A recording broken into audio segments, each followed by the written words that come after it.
রাজনীতি বড় কঠিন জিনিস। রাজনীতিবিদদের সামনে বড় বড় শিক্ষিত জ্ঞানী এরকম ছোট মুরগির বাচ্চার মতন হয়ে যায়, কারণ রাজনীতিবিদদের মারপ্যাচ চাল এটা আসলে বোঝা অনেক কঠিন। জুলাই আগস্ট পরবর্তী সময়ে এই সরকারের যখন যাত্রাটা হলো, তখন প্রত্যেকটা রাজনৈতিক দল তারা সরকারকে সমর্থন দিয়েছিলেন।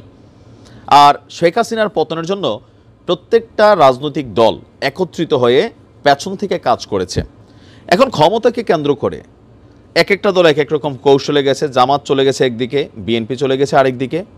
আর এর মাঝখানে এসা বিএনপি যখন কোনো সিদ্ধান্তে, আপনার শেখ হাসিনার পতনের পর থেকে তারা যখন সিদ্ধান্তটাকে কি বলা হয় যে ধরেন অ্যাকসেপ্ট করে না, সেই সিদ্ধান্ত কিন্তু সমন্বয়করা আর বাস্তবায়ন করতে পারছে না। এখানে তাদের শক্তিমত্তা বা ধরেন বিএনপিকে কন্ট্রোল করার যেই টেকনিকটা, সেটা কিন্তু ব্যর্থ হচ্ছে। কৌশলের নানান বক্তব্য আসছে বিএনপিকে নিয়ে।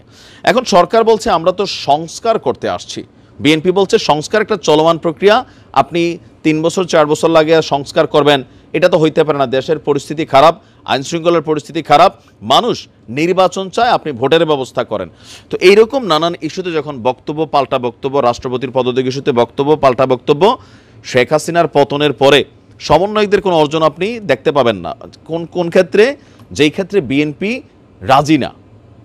জামাত এক পায়ে রাজি, কিন্তু বিএনপি যেখানে রাজি না, এই দাবি দেওয়াগুলো আর পূরণ হচ্ছে না। এটা নিয়ে সমন্বয়করাও নানান বক্তব্য দিচ্ছে। তো এই পরিস্থিতিতে আইসা ডক্টর ইউনূস সাহেব বিরক্ত, বোঝাই যায়।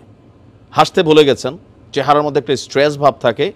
দেশ ছেড়া বিদেশ গেলে একটু হাসি টাসি দেন, কিন্তু দেশে আসলে মোটামুটি একটা টেনশন, স্ট্রেস এই লোকটার চেহারা দেখে বোঝা যায়। বা এই পরন্ত বয়সে এসে এই পলিটিশিয়ানদের বাটে বইরা নিজে একটা চিপায় পড়ে গেছেন। তিনি চিন্তা করতেছেন এখান থেকে কেমনে বাঁচি ভাই, কোনো রকমে এখান থেকে যাওয়া দরকার। সম্ভবত এরকম একটা অভিমানী বা রাগে গোস্বায় যারে কোন দেশের মসনদে বসলাম।